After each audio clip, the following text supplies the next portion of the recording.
aí, meus amores, mais uma vez no Camarim com Camila Cléo. Estou muito feliz em receber a especialista, psicóloga, especialista em transtorno de personalidade, a doutora Nadine Gabos.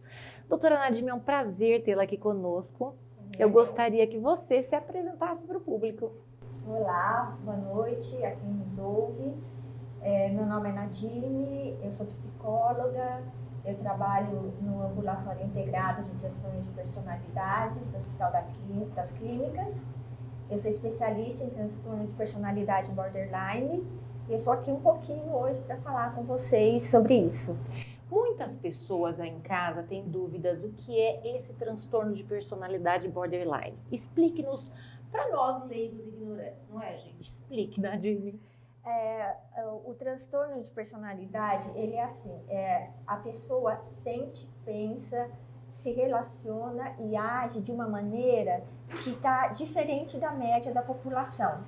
Então, por exemplo, um dos sintomas que tem, né, a instabilidade do humor. Então, a pessoa às vezes está bem, mas aí tem uma palavra mal colocada que às vezes é da percepção dela, né, e isso deixa essa pessoa irritada. A própria expressão dela, da raiva, acaba sendo assim de uma maneira que é muito maior do que o estímulo que causou aquilo, né? Então, isso a gente fala que é uma expressão inapropriada da raiva. Então, ela tem essa raiva dela, que ela expressa de uma maneira que é muito desproporcional ao estímulo que causou essa raiva, né? E esse transtorno, às vezes, por esse motivo, ele pode ser comparado não, ele pode ser confundido com o transtorno bipolar. E eles são diferentes, Camila, porque o transtorno bipolar ele é um transtorno do humor. O transtorno borderline, ele é um transtorno de personalidade. Exemplos assim pra gente, por exemplo, os sintomas de ambos. O bipolar, ele tem uma alteração de fases, né? Você vai de uma depressão, daí depois você vai para um pico de euforia, de mania, e depois você vem para uma depressão, ele é meio cíclico. E o humor muda muito mais por coisas internas. No transtorno borderline, o humor muda pelo externo. O que nós falemos com uma criatura que tem esse problema, o que acontece no meio onde ele está é que muda. Já a bipolaridade, o indivíduo, é só pelo humor dele. Simplesmente hoje eu acordei mal-humorado, é isso? Porque o transtorno bipolar, ele tem muitas características genéticas. Todos os transtornos psiquiátricos, eles são multifatoriais. Mas o transtorno de personalidade é quando toda a personalidade está adoecida. E não é isso que acontece no transtorno bipolar, né? Por isso que ele está mais relacionado ao humor. Então, ele tem esses picos que são cíclicos, são fases cíclicas, é bem diferente.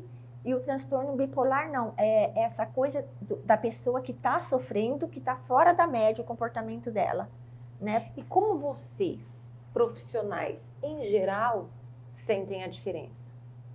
Na própria convivência com o paciente, né? Pela própria história que ele traz para a gente, né? Por exemplo, eles têm também uma sensação crônica de vazio, né? Um vazio que eles sentem que é muito profundo, como se eles estivessem num lugar, estivessem procurando alguma coisa e achassem que essa coisa está em outro lugar. Eles vão para esse outro lugar, mas continua essa inquietação de procurar alguma coisa que não está lá, né? É uma inquietação que ele tem, como se faltasse alguma coisa que é muito essencial para a vida dele, né? E como sem aquilo a vida dele não fizesse sentido. Com o tempo, com o tratamento, ele consegue ir lidando melhor com essa sensação de vazio. Ele tem também pouca tolerância à frustração e ele tem uma grande dificuldade de definir a autoimagem dele. Ele não sabe se uma característica é dele ou não. A gente chama de self-difuso. Né? Sabe assim, uma pessoa que, por exemplo, começa a namorar um jogador de futebol e de repente ela está adotando algumas coisas ali da vida desse jogador, mas você sabe que aquilo lá é muito mais do namorado dela do que dela. Então, como a personalidade dela se mistura um pouco com a do outro, porque ela não tem essa personalidade, essa identidade definida, então ela não sabe o que é característica dela e o que é do outro. E isso causa um monte de sofrimento para ela. É um E para o transtorno parceiro também, né? para todo Porque mundo ele que está se sente envolvido. copiado, acredito eu. Uhum. Uma coisa é você se associar a uma pessoa, né, homem ou mulher, e cada um tem a sua personalidade. Quando você se sente Exatamente. copiado, imitado, mimetizado, não é? Eu acho que é incômodo. É um transtorno que causa sofrimento tanto para a pessoa como para quem está em volta, né? Para quem convive com ela. E para a pessoa que não sabe que é borderline ou que é bipolar e ela acredita que não precisa de ajuda, é a família? Como é que é isso, Nadine? Olha, eu acho que chega um momento que eles percebem que tem alguma coisa errada, né? Você sabe que hoje em dia também tem uma questão muito de automutilação, né? Até essa sensação de vazio que eles têm, às vezes acabam levando à automutilação. Isso no borderline ou na bipolaridade? Não é só o borderline que tem automutilação, Tá. né? O bipolar também pode se automutilar. Então, a automutilação ocorre tanto no borderline quanto em outros transtornos, né? Então, não é uma característica que seja própria de um paciente com transtorno de personalidade borderline. O esquizofrênico pode se automutilar porque ele ouve vozes e, de repente, essas vozes falam para ele se machucar, né? O transtorno obsessivo compulsivo, TOC, né? Muito grave, tem aqueles comportamentos ritualísticos, então a pessoa acaba fazendo uma coisa para evitar que uma outra aconteça, e nisso ela pode se machucar. Então não é só no transtorno borderline que isso acontece. O transtorno obsessivo compulsivo é uma coisa tão, assim, eu digo sui generis, né? Porque eu conheço pessoas ou casos que eu não conheço as pessoas, mas me foi reportado que ela tem que colocar a mão em todos os bichos dela da casa, tendo 7 animais de estimação, para poder ir trabalhar, porque senão nada vai dar certo. Isso é ritualístico? Isso pode ser obsessivo e ritualístico também, sim. Ela tem aquele pensamento que fala para ela fazer desse jeito. E você vê que tem os graus de gravidade, tanto no borderline como no transtorno obsessivo compulsivo e até na bipolaridade, né? Tanto que você veja, o transtorno borderline, para você ter esse transtorno, são 9 critérios que o DSM aponta. O que é o DSM? É o Diagnóstico Manual Estatístico de Doenças Mentais. Quais são, doutora Nadine? São 9. Se você preencher 5, você pode fechar um diagnóstico para transtorno de personalidade borderline. Os critérios são essa questão da identidade, né, que a gente chama de difusão de identidade. Ele tem uma dificuldade muito grande de reconhecer a identidade, se é dele, se é do outro. Tem a questão de tentativas recorrentes, ameaças, gestos de suicídio. Tem a questão desse humor que é instável. O relacionamento interpessoal dele também é muito instável. Para a pessoa que está nesse relacionamento, se altera entre padrões assim extremos de desvalorização e de idealização da pessoa que está com esse paciente, né? Tem pelo menos 2 de componentes de compulsões que têm componentes autodestrutivos, como, por exemplo, sexo inseguro, compras exageradas, dirigir perigoso em alta velocidade. Pode ter episódios de pensamentos paranoicos devido a um estresse muito grande. Então, esses são o que o DSM põe como critério para transtorno de personalidade. Se você tem 5 desses critérios, você pode já ser classificado como diagnóstico de borderline. Então, pensa, Camila, 5 critérios, já são 256 combinações. Então, se você ainda ver a dimensão do traço, se ele vai do mais leve ao mais extremo, essa combinação, ela aumenta. Então, a gente não pode dizer que tem um border igual ao outro. Tá. Eles mudam. O borderline é sui generis. O meu borderline pode ser diferente do seu. Com certeza. Tá. E isso leva a gente, assim, para uma questão de que você está ali com uma pessoa, não com um diagnóstico. Você vai estar conhecendo aquele seu paciente naquele encontro com ele. Então, você está atendendo a pessoa e não um diagnóstico. Isso é muito importante, porque tem esse mito na população, né, que borderline é tudo igual. Mas a isso gente seria uma sabe. tragédia e mato também, né, com o ser humano. Porque se nós, enquanto seres humanos, somos unipessoais, não é? Singularíssimos e sui generis, por que se você tem uma doença, porque é chamada como uma doença, né, o borderline, ou não? Sim, é um transtorno, É um né? Você pode transtorno. considerar Então, que essa desculpem, pessoa tá, gente? não está bem. Se somos singulares enquanto pessoas, por que não o seríamos enquanto com transtorno de borderline, não é? Exatamente. E eles têm pouca tolerância à frustração também. E, às vezes, a imaturidade emocional deles faz com que eles sejam vistos como mau caráter. E não é por aí, ele é uma pessoa que sofre, né? E essa imaturidade emocional dele pode ser comparado com uma criança de 7 anos. Então, agora, é considerado transtorno de personalidade emocionalmente instável. Ah, é isso. Então, não é borderline. Não, sim, é borderline, Tá. mas está classificado como transtorno de personalidade emocionalmente instável, porque essa oscilação do humor. E é para os profissionais, porque vamos supor que eu vá à doutora Nadime e ela me coloque nessa categoria, nessa sigla. Eu não vou falar pro meu próximo que eu tenho, né? A pessoa não conta. Isso é uma questão, sabe, que tem, e já teve muitas discussões também, né, sobre o diagnóstico, né? Fala, não fala. O diagnóstico tem uma parte, chega um momento que ele é importante. Veja, agora a gente falou aqui do transtorno bipolar e do border, precisa fazer essa diferenciação, até para encaminhar para o tratamento, né? Até para encaminhar para a medicação. Tá. Né? Então, não se automediquem, procurem um médico para ter esse diagnóstico, vão num posto, assim, façam terapia. E o diagnóstico, ele vai te dar essa orientação para o tratamento, mas é só isso. Porque muitas vezes o próprio paciente se rotula e acaba achando assim, eu sou border. Tanto que a gente fala hoje que não é eu sou, é eu estou, porque tem a possibilidade da mudança. Você sabe, Camila, que antes, na década de 80, 90, se achava que o transtorno de personalidade não tinha tratamento e que personalidade não mudava. E agora, a gente está vendo, era assim, então, uma pessoa, ela era geniosa, ela ia continuar geniosa o fim da vida. Pro resto da vida. Herdou do pai, herdou da mãe. Isso. Ela não tinha habilidade de se relacionar, então ela ia continuar assim até o fim da vida. Hoje a gente sabe que personalidade é composta de temperamento mais caráter. Sendo temperamento, aqueles traços da família que a gente herda ao nascer. Caráter é aquela coisa que é formada quando a gente nasce e ele vai se desenvolvendo até quando a gente morre.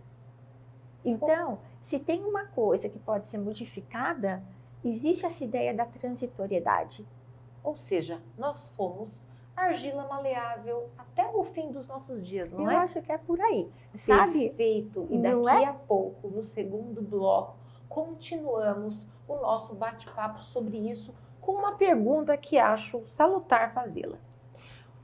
Aquela pessoa que ela se vê vítima do sistema da vida do mundo, ela também pode se rotular de border e não ser, não é?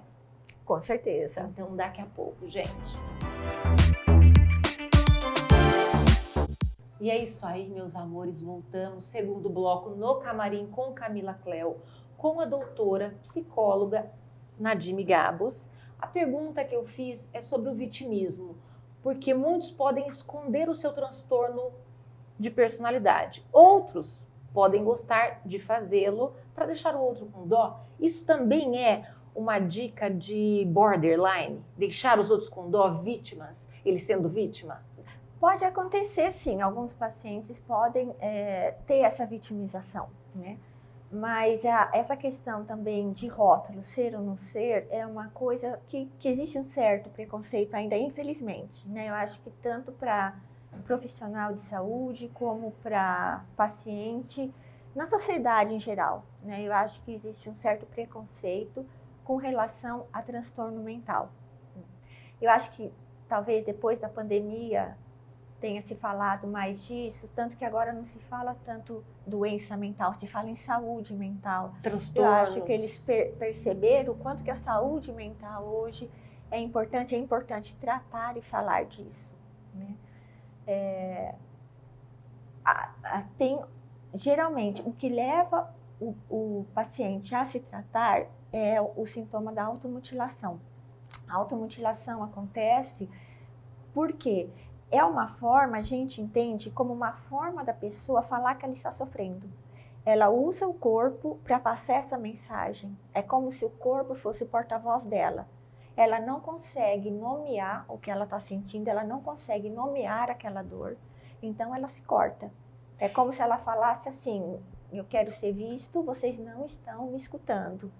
E tem também casos em que a angústia é tão grande e esse corte alivia a pessoa. Então acaba sendo um sintoma que traz a pessoa aqui para se tratar. E é muito importante tratar também a família. Mas você sabe, dando um lapsozinho aqui, eu li um livro que chama Uma Vida Pequena. Aliás, um livro tristíssimo de uma pessoa que passou por um sofrimento atroz, não darei spoiler, e ela se cortou ao longo da vida, mas ela usava mangas e calças compridas sempre para que ninguém vissem. Parecia que ela se cortava para ela precisava sentir aquela dor, mas ela não queria que ninguém visse como os outros pacientes o fazem, pedem ajuda através dos cortes. Aliás, é um livro que tem que estar preparado, olha, é legal, mas que parece que você tomou um vinho e precisa de um grão de café para você tomar outra taça, no caso, iniciar um novo livro, porque eu falei, meu Deus, como é que eu tiro essa sensação da minha vida, de tão forte que é, então estejam preparados. Então, existe paciente que não mostra os cortes? Geralmente, alguns escondem mesmo, né? Outros mostram, outros têm essa coisa de mostrar. É como eu disse, cada um é diferente, não tem um que é igual ao outro. Mas não é, você encontra adolescentes, cada vez as crianças hoje estão fazendo isso mais cedo. Tem muito adolescente que faz isso e não necessariamente ele tem um transtorno. Às vezes, o adolescente hoje, eles estão numa fase de que eles também não conseguem falar muito de sentimento, não conseguem falar muito de emoção. Eles estão meio que deprimidos, uma coisa assim, sem um projeto de vida, sabe? A gente vê hoje também muito adolescente deprimido, muita tentativa de suicídio entre adolescentes. Então, é uma coisa que precisa ficar atenta. Os pais precisam ficar atentos a isso. Não é Quando começa? Qual a idade? Olha, o diagnóstico é dado aos 18 anos. Ele começa, o transtorno, para aparecer, ele começa no início da idade adulta e fim da adolescência. Com 14 anos, pode-se observar alguns sintomas na pessoa e no adolescente. E daí já pode, através desses sintomas, fazer ali uma investigação através da vida dele, para ver se em algum momento, se teve algum trauma, como estão as relações familiares, a rotina desse paciente, até para ver o que causou esse desequilíbrio nas emoções dele. Mas o diagnóstico em si é dado quando ele tem 18 anos. Mas se nos 14 anos você percebe alguma coisa que está fora da média para esse adolescente, não tem um diagnóstico, leva para um terapeuta. Trata esse adolescente, procura saber o que é. Para não agravar, esperar a maioridade dele. Que pode agravar. Concordam, gente? Uhum, exatamente. Exatamente. E o tratamento dele, ele é, como eu falei, né, é um transtorno que é multifatorial. Então, ele é feito pelo médico e pelo terapeuta. Ele precisa passar por um médico e o médico psiquiatra. Psiquiatra. Porque ele vai ter que tomar medicação. Sobre a medicação. Não dá para tratar a impulsividade sem a medicação. E não existe um único remédio que age em todos os neurotransmissores que estão ali afetando o paciente. Então, ele vai ter que tomar umas 2 ou 3 medicações. Então, ele precisa, é muito importante, criar esse vínculo com o paciente, explicar isso para ele, ver o quanto que essa medicação é importante na vida dele. E também ele procurar ajuda terapêutica, porque a terapia, lá no ambulatório, a gente fala que é o carro-chefe, né, do tratamento. porque é um espaço que ele vai ter para fala. Ele vai ali, vai fazer uma reflexão de tudo que ele está vivenciando. Se ele não quiser contar, já vi tantos casos que eles não querem falar. Por isso que o tratamento só dá certo se tiver esse lado do paciente que está querendo se tratar. Do mesmo modo que existe que essa coisa, né? Existe a transitoriedade. Eu não sou borderline, eu estou. Hoje tem um avanço, apesar do estigma e apesar do desconhecimento geral, tem um avanço muito grande de pesquisa, terapia, medicamentos que falam que tem uma chance de sucesso. E depois de um tempo, se a pessoa estiver engajada no tratamento, ela pode acabar não preenchendo mais aqueles critérios que ela preenchia antes. Ela vai acabar fazendo novos exames para sabê-lo. Sim, porque depois de um tempo, se ele passar por... De novo, ele tem que estar engajado nesse tratamento. Ele tem que estar lá. E aí, depois de um tempo, quando ele é avaliado de novo, ele pode não preencher mais os critérios que ele preenchia antes. Dos 5, ele pode ter 3 ou pode ter 2. Não é encaixado mais. Uma grande vitória. Uma não grande é? vitória. Achei isso maravilhoso, porque eu, ignorante e leiga que eu sou, imaginava que uma pessoa borderline o seria para todo sempre. Então, se você estiver falando de cura, a nossa cura não é a cura da medicina, né? A gente não tem um antibiótico que resolva tudo. Mas se a pessoa tem crises e ela se corta, e de repente essas crises começam a ficar mais espaçadas, o tempo que ela está na crise fica mais rápido, então ela sai mais rápida dessa crise. Os relacionamentos interpessoais dela melhoram. A família em si entende melhor esse paciente, ele acaba tendo uma posição, uma situação na família mais confortável do que ele tinha. Acho que a gente pode falar de uma cura, sim. Dá para falar de uma cura, de uma melhora muito grande para ele, uma qualidade de vida. Ele pode voltar, porque tem uma coisa, Camila, dos 40 anos em diante, existe uma tendência de ele entrar em equilíbrio, dessa impulsividade diminuir naturalmente. Sabe, seguro? Que quando chega assim, claro que não é a nossa idade, mas, por exemplo, para alguém mais velho, o seguro diminui. Porque já sabe que a pessoa não está mais naquela impulsividade de sair dirigindo com carro, não é mesmo? Uhum. Com 18 anos, o seguro é mais caro do que para alguém de 40. Então, esse paciente, com o tempo, a impulsividade dele pode dar uma diminuída, mas ele já fez um estrago muito grande na vida dele, se ele tivesse em tratamento. Ele não terminou faculdade, ele brigou com um monte de gente, ele está sozinho, ele não tem mais um relacionamento familiar, ele não tem mais um comportamento funcional. Então, o tratamento vem para tentar deixar essa pessoa um pouco mais funcional. Perfeito. Conte-nos um pouquinho mais sobre os mitos que rodeiam esses transtornos. Eu acho que os mitos que tem o maior é achar que o transtorno é fingimento do paciente, quando não é. Existe isso? Existe. Não é. Ele é um transtorno grave, o paciente está sofrendo, a família está sofrendo e deve ser dada uma atenção a isso.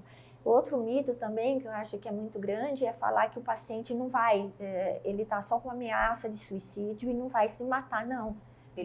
Tem muita gente que se mata, tanto que a proporção de homens e mulheres são iguais. Você encontra 4. O último estudo que teve é de 1985, esse último dado. Na população mundial tem de 0,9% a 1,5% com esse transtorno. Aqui no Brasil, nós temos 0,9% aqui no Brasil. A proporção de homens e mulheres é de 4 para 4. Né? Só que a gente vê muito mais mulher se tratando. Por quê? Naturalmente, a agressividade masculina já é maior. Quando eles tentam suicídio, é mais grave, é mais destrutivo. Então, muitos conseguem morrer. A mulher ela pode ter mais tentativas, mas pode ser que ela consiga não dar um fim na vida dela. Mas o homem consegue isso pela própria destrutividade dele. E também por ter uma agressividade assim, mais forte, que é própria do homem, às vezes ele vai para a cadeia. Às vezes ele não consegue chegar no tratamento. Acham que ele, por algum motivo, acho que ele tem que estar preso, né? A tamanha agressividade dele, mas tem um transtorno por trás. E ele acaba conseguindo um intento na prisão? Não tenho esse dado para te falar. Eu tenho, gente, da época que eu fiz que eu fui advogada criminal, eu tinha assim, é muito Onde a gente triste. pode cruzar isso, vou querer Aham. saber. Nos bastidores a gente vai conversar um tete a tete ali, gente. E essa questão da alfabetização emocional, ela é muito importante, tanto que lá no ambulatório, esse ambulatório foi criado em 96 para atender as demandas de paciente emocionalmente estável que estavam chegando na instituição, né? É do Instituto de Psiquiatria, lá do Hospital das Clínicas.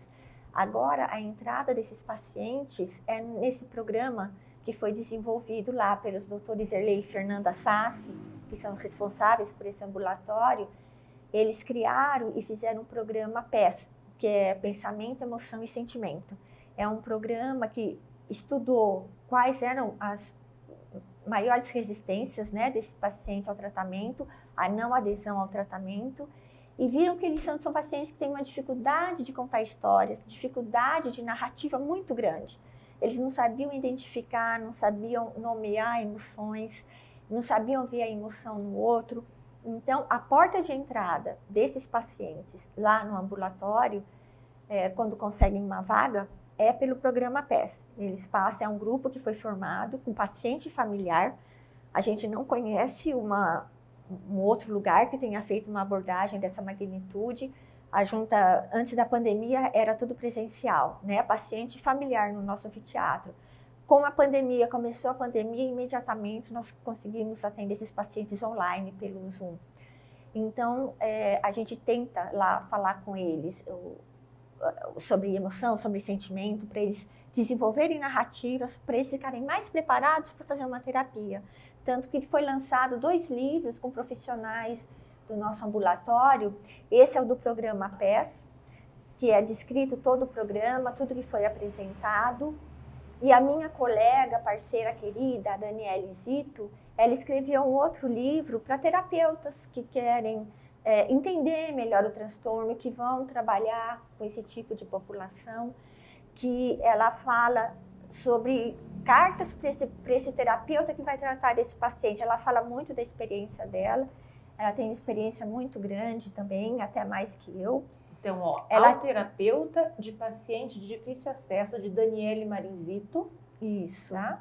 E conversando sobre as emoções de Erlei Sassi Júnior e Fernanda Martins Sassi. A Daniele, ela tem um grupo de orientação de família, onde ela faz alguns encontros, né? Eu acho que são 7.